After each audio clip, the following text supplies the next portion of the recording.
I didn't know his name that first night.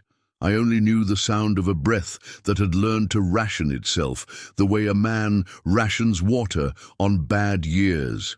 He was no more than 7, 8, if the ribs weren't lying, standing inside my gate with the dusk behind him and the windmill creaking over his head like an old judge considering a case.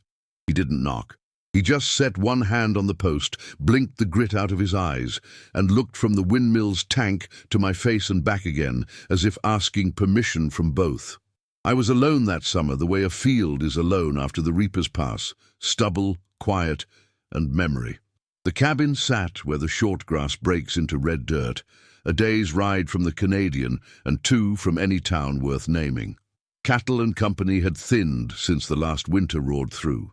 I had taken to counting evenings by the way the shadows of the mesquite stretched across my porch. That's the time of day he came, a shadow small enough to be mistaken for a rabbit, if not for the deliberate way he stood, shoulders squared against the wind. "Water," he said, the word rough but clear enough, palm cupped in the universal ask.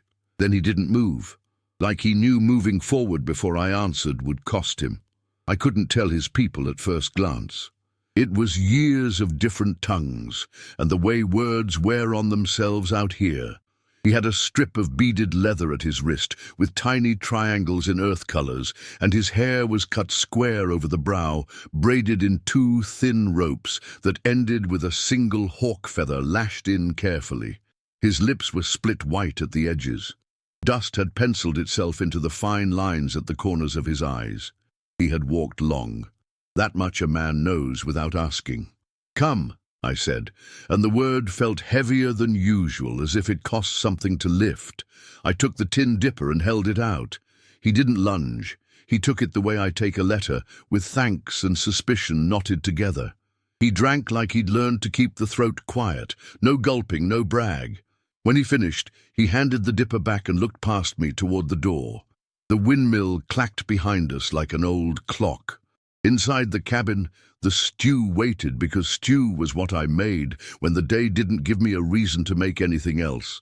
Beans, a fist of dried beef, onion, chilies, a pinch of coffee to turn the broth brown. I set a bowl on the table and tore bread into it. He stood in the doorway as if there were a law against crossing thresholds. I made space with my hands, palms open, the stew's steam lifting into the space between us like a signal no one else could read.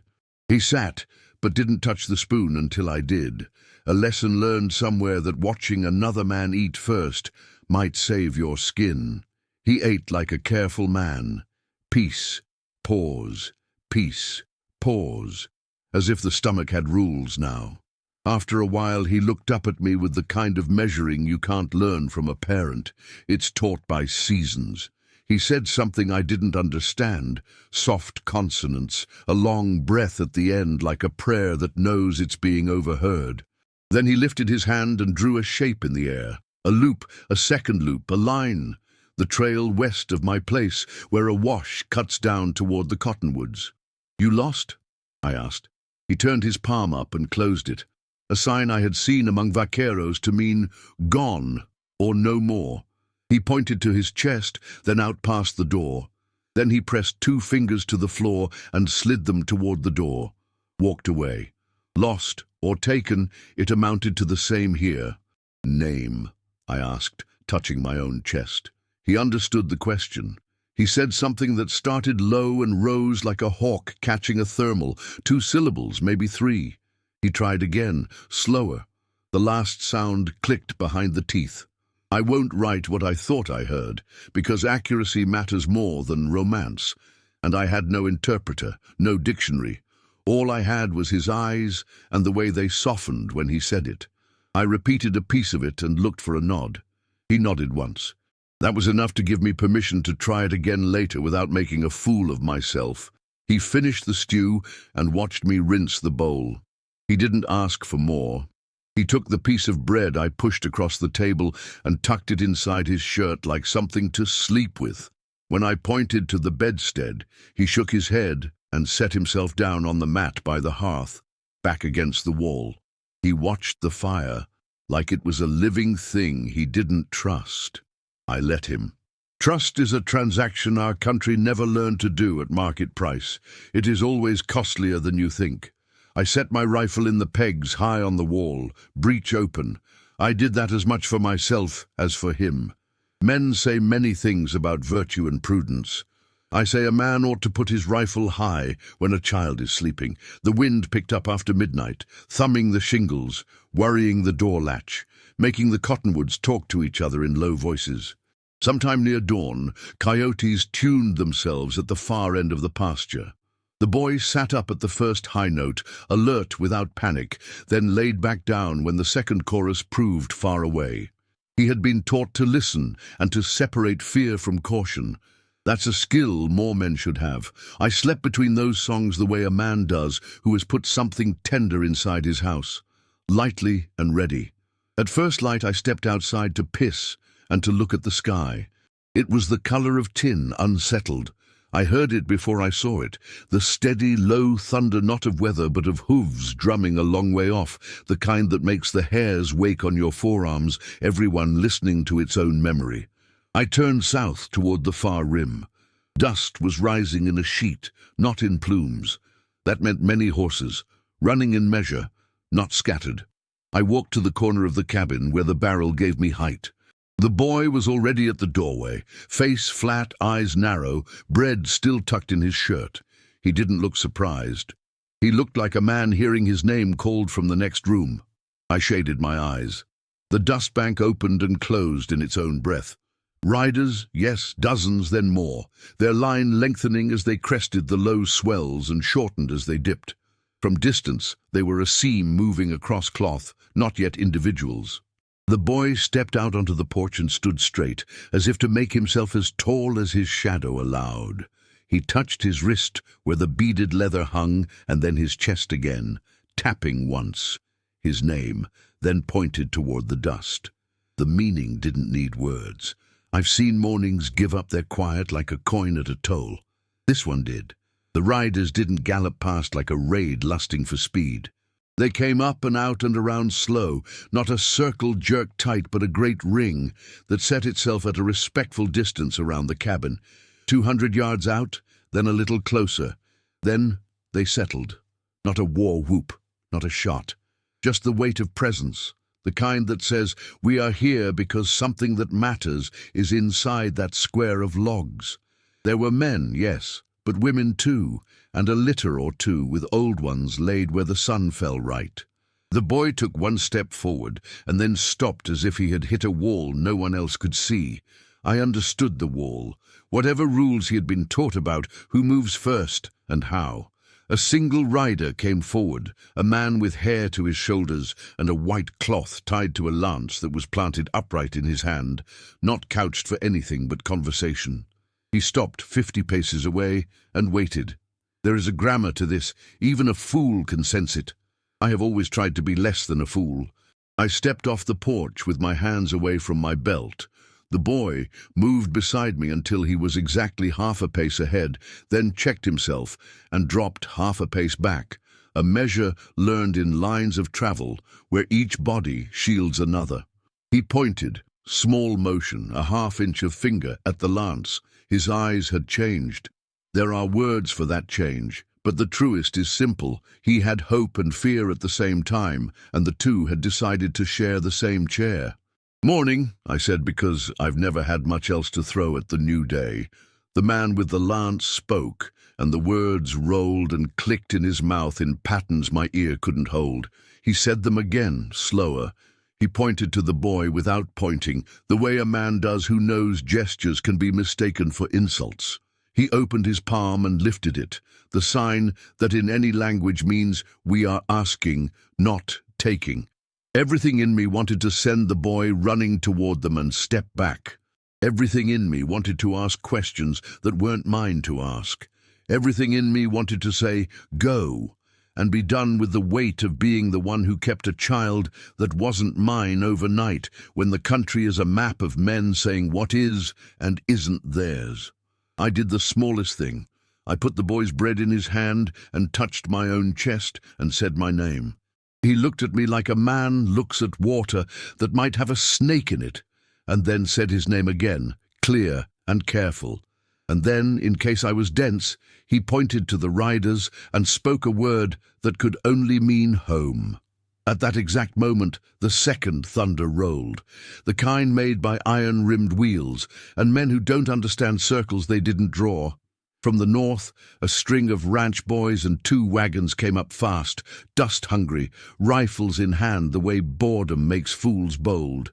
I recognized one face, Keenan's eldest, who had lost a herd to a dry spring and found a grievance to ride instead.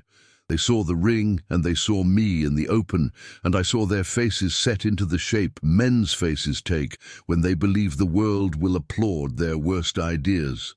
One of them lifted a rifle, not high, not low, just enough to practice the weight of it. "Stay with me," I said to the boy without taking my eyes off the new dust. The man with the lance saw the same sight and did not move. He lifted the lance and set the butt of it softly in the earth. The ring of riders rippled. No more than that, a single breath of horses adjusting their feet. 200 people taking measure of 24. The windmill clicked twice like a count. If I had any prayer, it wasn't a recited thing. It was the whole of me saying to myself what I'd have said to my father had he lived to see me at that moment. "You fed a starving child. Now choose whether you're the man who did it in private or the man who will be known for it in public." I walked forward 3 paces, far enough that the ranch boys would have to decide whether to aim around me. I raised both hands high, palms out, empty as a boy's first day of school. "Hold!" I shouted toward the north, and the word came out of me bigger than I felt. "Hold your damn fire!" The boy pressed the bread to his chest like a keepsake and stood with his chin up. The man with the lance didn't move his horse. Men in the ring watched, women watched, old ones watched. It was like being in church where the whole world is the sanctuary and the sermon is one sentence. What you do next will be remembered by more than your kind. Between the last turn of the windmill and the first choice of the day, there is a silence as tight as a lariat. That was the silence we stood in when the riders finished their circle and the wagons scraped to a stop. 2 worlds and a boy, a rancher with his hands up, a white cloth on a lance that meant something I needed to learn in a hurry. I thought I had seen hard mornings. I hadn't seen this one yet. There are a dozen ways to start a fight, and only a few to end one. Most of the endings begin with someone who swallows the thing that pride tells him to spit. Keenan's boy, freckles fresh as if he'd been minted that morning, reined in feeling big with the first ring of iron on his finger. He had other men behind him, neighbors made mean by the long dry and a string of calves gone rough. He lifted the rifle higher and let the barrel hang like a question. "You all right, Hale?" he called, as if the men around my cabin were cattle broken through a fence he owned. "I am," I said. I didn't drop my hands. A bright thing of fear crawled under my ribs and sat there. Fear is honest. Courage is a thing you do while the fear watches. "Lower that gun." "These are the ones been taking stock," he said like a man reciting a weather report he wanted to be true. "Are they? Or is that something you like the sound of?" I said. The wind turned the dust, so we all tasted the same grit. "Lower that gun," I said again, and put weight on it like an order a man remembers even if he hates it. He didn't lower it. Not all the way. He let it droop like he meant to think about it. That was enough to buy me a few breaths. The man with the lance nudged his horse 2 steps forward, still 50 paces from me, still a country mile away by the rules of men who measure safety by feet. He said a few words. Slow. He held his hand up at shoulder height and spread his fingers. His voice carried without shouting. The boy at my side whispered a syllable like the word for peace sounds in many tongues when spoken by people who have had to explain it to men who want the opposite. "Peace," I said aloud to the ones behind me. "That's what this is. You want to start work we'll all regret? Go ahead and misunderstand a white cloth on a lance." "You don't speak for me," Keenan's boy said, and there was something of his father in it, that drag of authority that didn't know it was leaning on a chair that was being pulled away.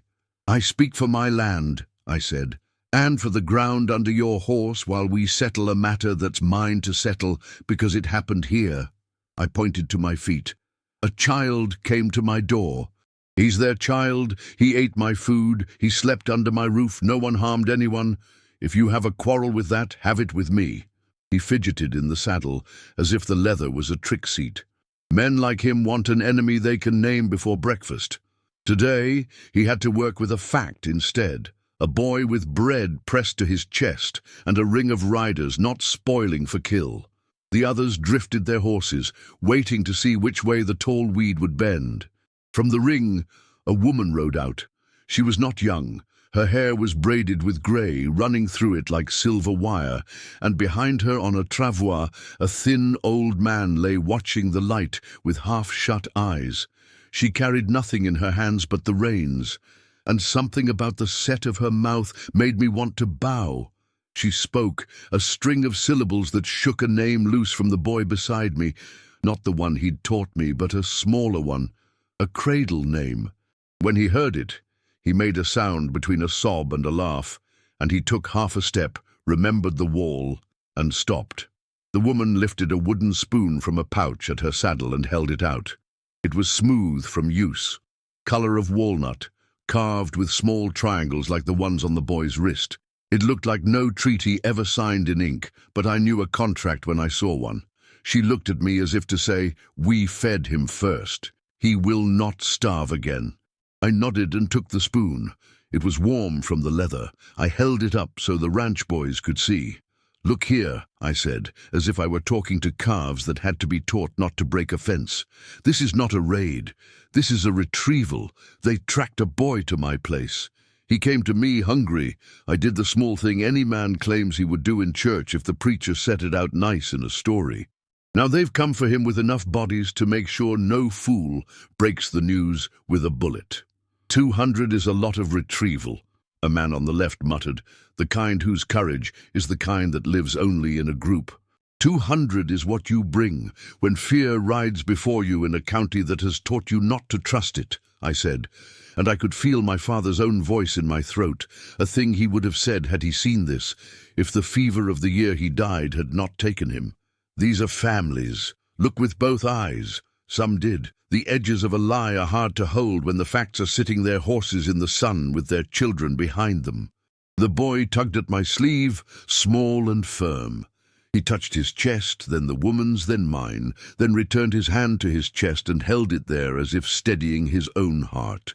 I don't pretend to speak other people's languages, but I know the grammar of belonging when a child is piecing it together in 3 motions. Me, hers, yours, me.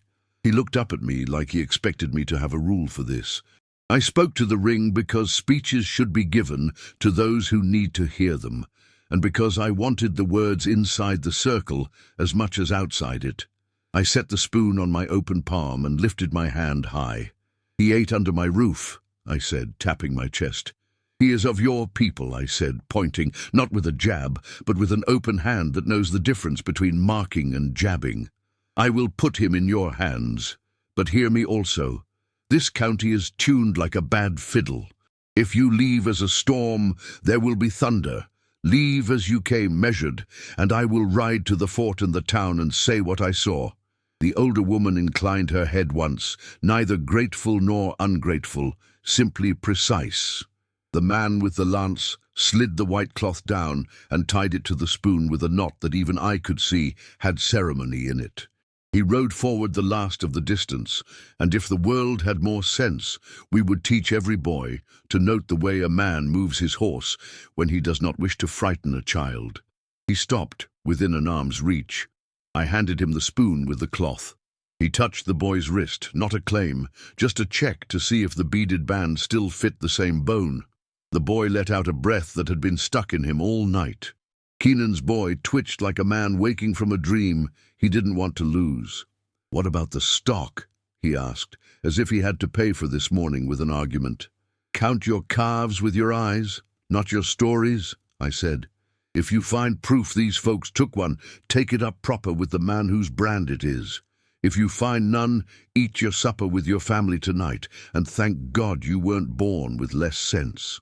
He didn't like it. He looked around for support and found less than he had hoped for.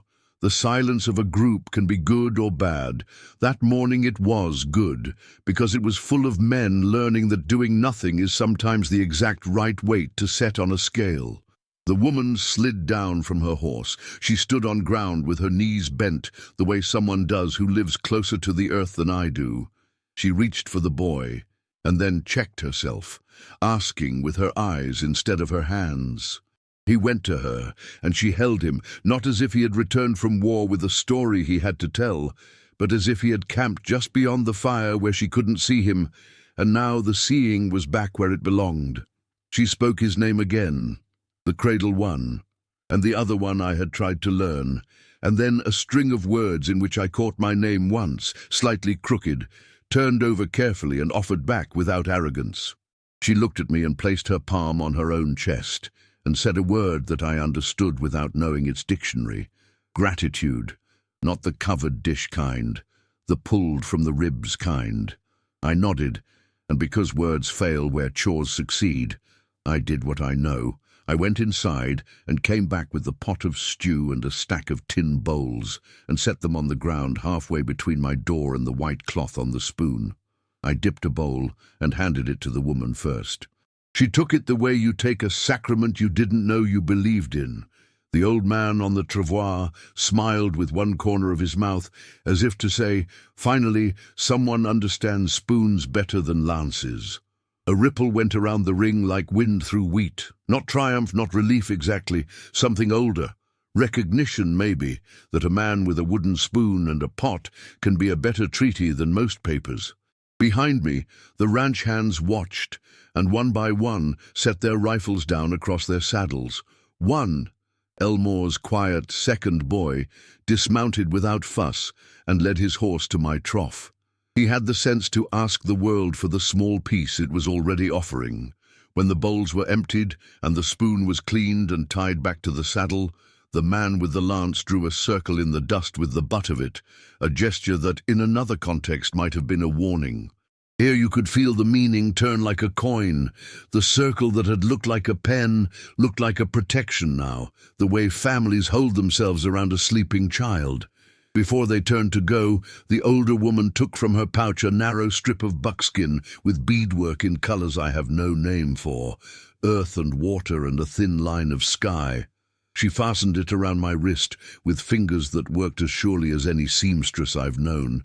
She spoke a phrase and patted the beads. I didn't speak her tongue, but I knew what it meant. It meant you are marked in our memory as a man who chose the harder right over the easier noise.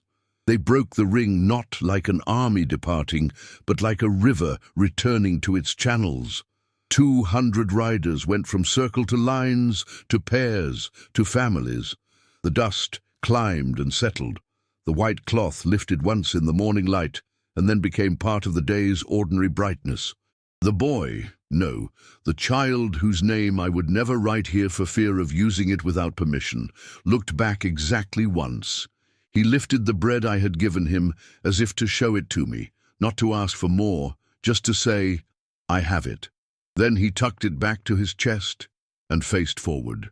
Keenan's boy stayed until the last horse's tail slipped over the swell. He looked at me like I had ruined a good story he meant to tell at the saloon. You going to the fort?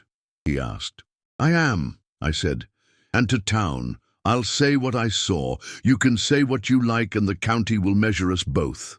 He spat dust to the side, not with particular skill, and kicked his horse into a walk that wanted to be a trot.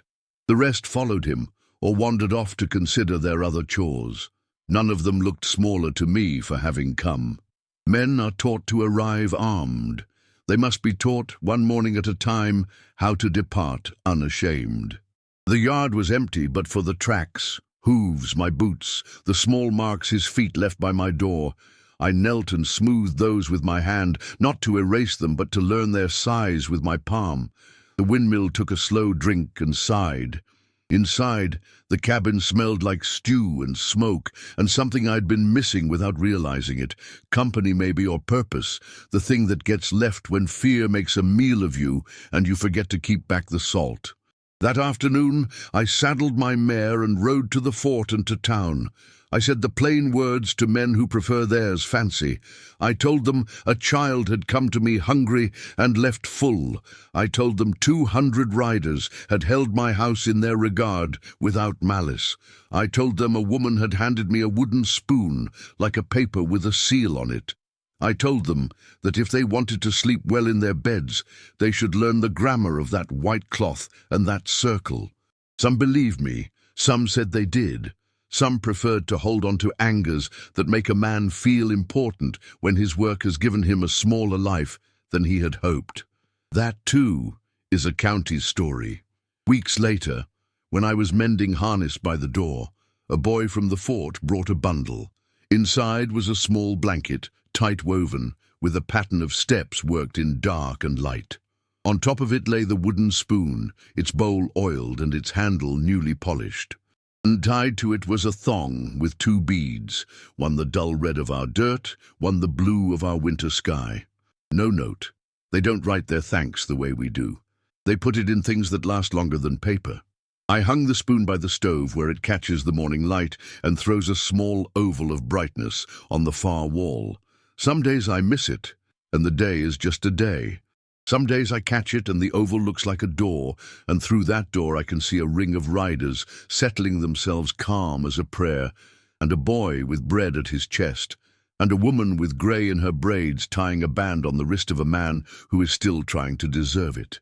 You can go your whole life measuring a country in miles and never learn its size, or you can weigh it one choice at a time. That morning, 200 riders taught me the weight of one spoon. I have held heavier iron. I prefer the spoon.